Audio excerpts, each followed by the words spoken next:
Hai anak-anak, selamat datang di video pembelajaran bersama Bu Rosa.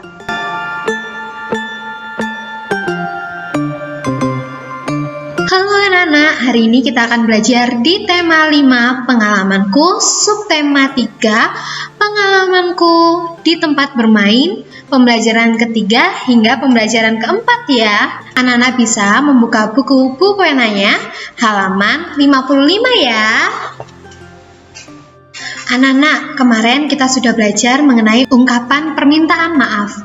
Hari ini kita akan belajar peragaan ungkapan permintaan maaf. Perhatikan 5 cara membaca dan memperagakan teks percakapan berikut ya. Yang pertama, suara tidak terlalu pelan agar dapat didengar. Yang kedua, lafal harus jelas agar maksud dan perkataan tersampaikan. Jadi ketika kita meminta maaf, kita harus ngomongnya yang jelas ya. Nggak mungkin kan anak-anak ngomong maaf seperti ini. Maaf ya. Apakah anak-anak mendengarnya? Tentu tidak kan? Nah, kita harus mengucapkan kata maaf itu yang lembut, yang sopan dan santun ya. Gitu. Maaf ya. Nah, kayak gitu kan kedengaran kan anak-anak. Jangan cuma maaf ya. Gitu. Oke. Yang ketiga, tinggi rendahnya suara atau intonasi harus sesuai. Nah, jadi ketika ada teks percakapan nih tentang ungkapan permintaan maaf. Nah, itu intonasinya harus sesuai ya. Kalau misalnya waktunya keras ya keras, waktunya lembut ya lembut, waktunya datar ya datar, seperti itu. Yang keempat, pemenggalan kalimat harus tepat. Nah, pemenggalan kalimat harus tepat itu maksudnya gimana, Brosa? Nah, kalau misalnya ada koma ya dijeda sedikit gitu kan. Kalau misalnya ada titik baru tarik nafas panjang terus bicara lagi, seperti itu. Yang kelima, gerak tubuh atau ekspresi.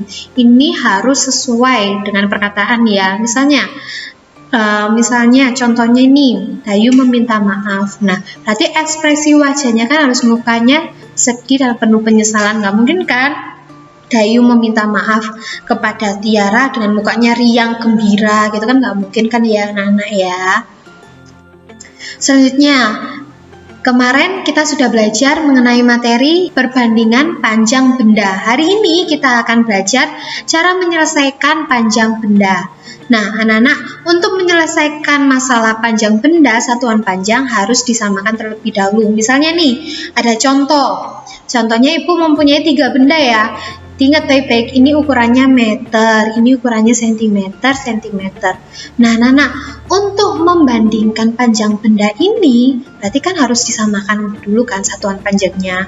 Iya, satuan panjangnya harus dirubah dulu. Yang meter ini harus dirubah dalam bentuk, iya, hebat sekali, harus dirubah dalam bentuk sentimeter. Nah, jika tiga benda ini semuanya ini sudah dalam bentuk sentimeter, maka kita dapat membandingkannya, mana yang lebih panjang, mana yang lebih pendek. Ya anak-anak ya. Kemudian kemarin juga kita sudah belajar mengidentifikasi arah gerak tangan pada gerak keseharian. Hari ini kita akan belajar cara mengidentifikasi arah gerak kaki pada gerak keseharian. Nah, caranya gimana, Bu Rosa? Nah, anak-anak, ada gerakan yang menggunakan kaki. Anak-anak harus menghentakkan kaki dengan kuat saat melakukan gerakan. Jadi kakinya itu dihentak gini ya. Jadi ini adalah lantai, ini kaki ya. Dihentak seperti ini. Hap, hap, hap, seperti itu. Gerakan kaki juga menggunakan hitungan. Ikutilah gerak kaki berikut dengan diiringi lagu Aku Seorang Kapitan. Contoh ya anak-anak ya. Nah, seperti ini anak-anak ya kan. Ini alas kaki ya, ini lantai ya, anggap saja ini lantai, ini kakinya ibu nih, gini. Aku seorang kapitan, mempunyai pedang panjang, kalau berjalan prok prok prok, aku seorang kapitan. Nah, seperti itu ya Nana ya. Jadi ada gerakan tangannya seperti ini ketika kalau berjalan prok prok prok. Nah, itu sambil kakinya juga dihentakkan gitu ya. Selanjutnya kita akan belajar membuat pertanyaan sesuai isi puisi. Nah, anak-anak, puisi merupakan kumpulan kata indah yang disusun ke dalam beberapa baris. Untuk dapat mengetahui isi puisi, anak-anak dapat membaca puisi dengan sungguh-sungguh. Anak-anak juga dapat membuat pertanyaan untuk mengetahui isi puisi. Nah, untuk membuat pertanyaan, anak-anak dapat menggunakan kata tanya. Nah, menggunakan kata tanya itu apa saja, anak-anak? Ya, ada apa? Ada di mana? Kemudian kapan? Terus siapa? Dan mengapa? Wah, anak-anak ibu hebat semua ya, sudah tahu kalimat tanya. Sip. Nah, anak-anak, berikut adalah kata tanya beserta kegunaannya. Yang pertama, ada apa? Kegunaannya apa? Kegunaannya menanyakan nama atau hal yang diceritakan dalam puisi. Contohnya nih, contoh pertanyaannya nih. Apa isi puisi tersebut? Isi puisinya menceritakan misalnya hewan peliharaannya, hewan peliharaan kesayangan, atau taman di depan rumah, atau lain sebagainya. Kemudian, di mana? Kegunaannya menanyakan tempat yang diceritakan dalam puisi. Contoh, di mana tempat bunga ditanam dalam puisi tersebut? Nah, jawabannya mungkin di pot, bisa di taman juga bisa. Kemudian yang ketiga, kapan? Nah, kegunaannya menanyakan waktu terjadinya peristiwa tersebut. Nah, misalnya nih contoh pertanyaannya, kapan peristiwa dalam puisi itu terjadi? Itu mungkin entah itu pagi hari, siang, sore, atau malam. Kemudian kata tanya siapa? Kegunaannya menanyakan tokoh yang diceritakan dalam puisi. Contohnya, siapa yang diceritakan dalam puisi tersebut? Misalnya, ikan kesayangan namanya Koki. Kemudian, menceritakan ibu, puisi tersebut untuk ibu. Kemudian, apalagi tentang adik juga bisa, ya kan? Yang kelima, mengapa? Kegunaannya menanyakan penjelasan suatu peristiwa dalam puisi. Contoh, mengapa tokoh di dalam puisi tersebut bersedih gitu? Mungkin karena hewan peliharaan kesayangannya telah mati atau sebagainya. Selanjutnya, tadi kita sudah belajar mengenai cara menyelesaikan panjang benda. Hari ini kita akan belajar juga mengenai jenis-jenis alat ukur panjang. Nah, anak-anak, setiap alat ukur panjang memiliki fungsi yang berbeda-beda. Ayo kita pelajari kembali jenis dan fungsi setiap alat ukur panjang berikut. Nah, Bro Rosa punya 3 nih alat ukur panjang. Yang pertama, ada penggaris. Nah, penggaris ini kegunaannya untuk mengukur panjang garis atau benda-benda pada bidang datar. Contohnya buku tulis ya anak-anak ya. Atau enggak buku paket anak-anak, buku penanya anak-anak, itu juga bisa. Kemudian yang kedua, meteran bahan. Nah, meteran bahan ini kegunaannya untuk mengukur panjang bahan dan panjang tubuh seseorang untuk keperluan pembuatan pakaian, gitu kan. Biasanya kalau misalnya mengukur seragam atau enggak mengukur baju, anak-anak dihitungkan ini berapa senti, terus di sini ke lengan berapa senti, seperti itu. Yang ketiga, ada meteran roll kecil atau roll besar. Nah, biasanya anak-anak untuk meteran roll kecil ini itu untuk mengukur panjang benda. Contohnya ada kayu, ada pipa. Kalau misalnya roll besar, Bu Rosa biasanya kegunaannya untuk mengukur apa? Untuk mengukur lokasi. Contohnya denah rumah, ruang tamu, atau enggak panjang ukuran tanah. Mungkin ada taman segi 4. Nah, mau ditanami sekelilingnya dengan menggunakan bunga atau pohon-pohon. Nah, itu juga bisa diukur menggunakan roll besar. Nah, kemarin kita juga sudah belajar mengenai mengidentifikasi gerak tangan dalam gerak keseharian. Hari ini kita sudah belajar mengenai mengidentifikasi gerak kaki dalam gerak keseharian. Nah, hari ini kita akan mengidentifikasi koordinasi gerak. Nah, anak-anak, sebuah tarian dapat memadukan 2 gerakan.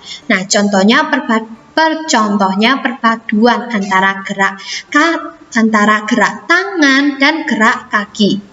Perpaduan gerak anggota tubuh ini disebut dengan koordinasi gerak. Oke, koordinasi gerak tadi apa, anak-anak? Iya, perpaduan gerak dua anggota tubuh, yakni apa saja? Tangan dan kaki. Nah, gerakan yang dikoordinasikan harus sesuai dengan hitungan agar indah dilihat. Nah, anak-anak bisa perhatikan halaman 61. Ayo berlatih. Nah, di situ Ibu akan Kali ini Bu Rosa akan memberikan contoh kepada anak-anak bagaimana sih Bu caranya untuk memadukan gerak tangan dan gerak kaki pada lagu Menanam Jagung.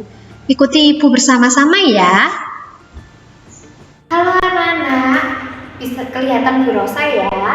Oke, hari ini Bu Rosa akan mempraktekkan di halaman 61. Ayo berlatih. Oke anak-anak, hari ini Bu Rosa akan mempraktekkan halaman 61 dari buku pena ya. Anak-anak bisa mempraktekkan sekaligus memperhatikan ya. Oke? Yang pertama adalah di situ ada 8 ketukan ya anak-anak. Yang pertama, tangannya siap-siap di sini. Oke. Maaf ya, Bu Rosa menggunakan santai biar anak-anak kelihatan.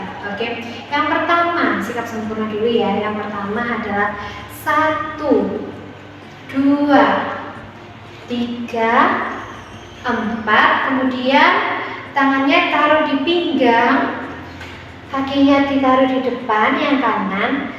Wajahnya menunduk. 5, 6. Ketika hitungan ke-6 wajahnya diangkat ya. Jadi 5, 6, 7, 8. Oke? Nah, anak-anak bisa menirukan ya. Silakan bagi berdiri. Oke. Kita mulai ya dari awal ya.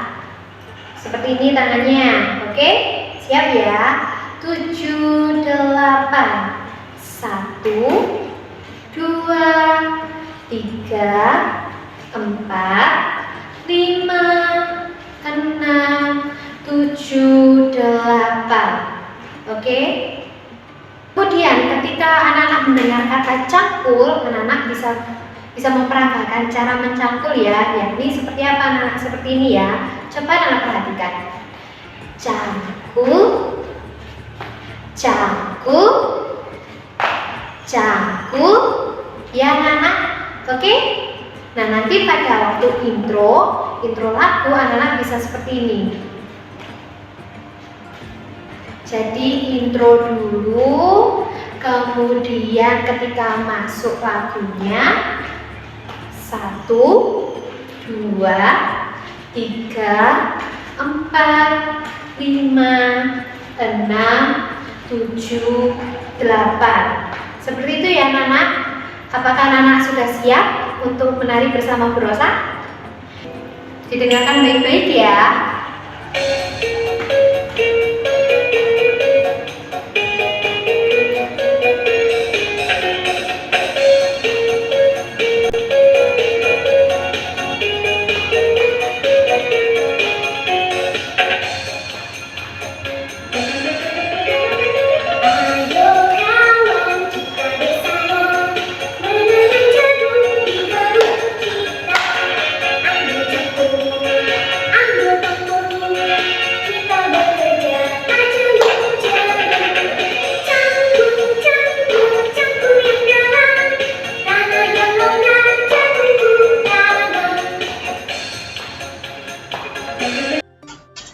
Nah, anak-anak, pembelajaran hari ini seru bukan?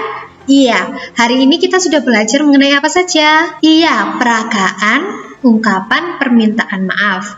Kemudian yang kedua, kita belajar mengenai bagaimana cara menyelesaikan panjang benda.